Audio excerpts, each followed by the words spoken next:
যখন যদি মাছ তুলছে না, তোলার পরে ছাড়া দিচ্ছে তখন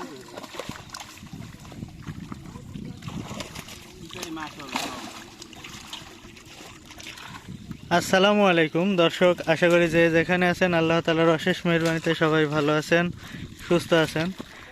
দর্শক, এটা আমাদের দ্বিতীয় পাবদা মাছ চাষের পুকুর। এই পুকুরে আমরা বাংলা এবং পাবদা মাছ মিশ্রভাবে চাষ করি। আমরা এখানে রুই মাছ ছাড়ছিলাম 1 কেজি প্লাস, মানে পোনাগুলি। আর আমাদের পুকুরে মিনার মাছে অটো বিট করে দিয়েছে। পোনা ওঠার কারণে আমাদের রুই মাছের মানে গ্রোথটা খুব ভালো হয়নি। আমরা যেভাবে আশা করছিলাম যতটুকু হওয়ার কথা পোনা বড় ছাড়ার পরে, আসলে পোনার মানটাও খারাপ ছিল এবং মিনারের পোনা ওঠার কারণে মাছ হয়নি। আজকে 4-5 দিন যাবত মিনারে পোনা মারা হচ্ছে। আসলে নেট নাই, সেই কারণে আমি ভিডিও করিনি।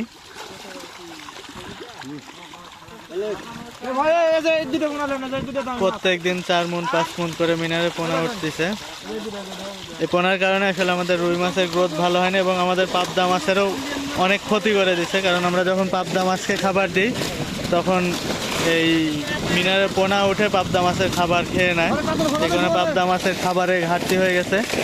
আমাদের মাছও খুব একটা ভালো হয়নি। এই যখন আমরা রুই মাছ সম্পূর্ণ উঠাই দিচ্ছি, আমরা করি কি রুই মাছ উঠাই না, রুই মাছ রাখি, আস্তে আস্তে উঠাই এবং কিছু রাখি শেষ পর্যন্ত। কিন্তু এই পুকুরের মাছটা আমরা সম্পূর্ণ রুই মাছই উঠাই দিচ্ছি, কারণ রুই মাছের পোনাও ভালো না এবং এই মিনারের কারণে মাছের গ্রোথও ভালো হয়নি। আমরা এই রুই মাছ উঠাই দিয়ে আবার এর মধ্যে নতুন করে রুই মাছের পোনা দিব।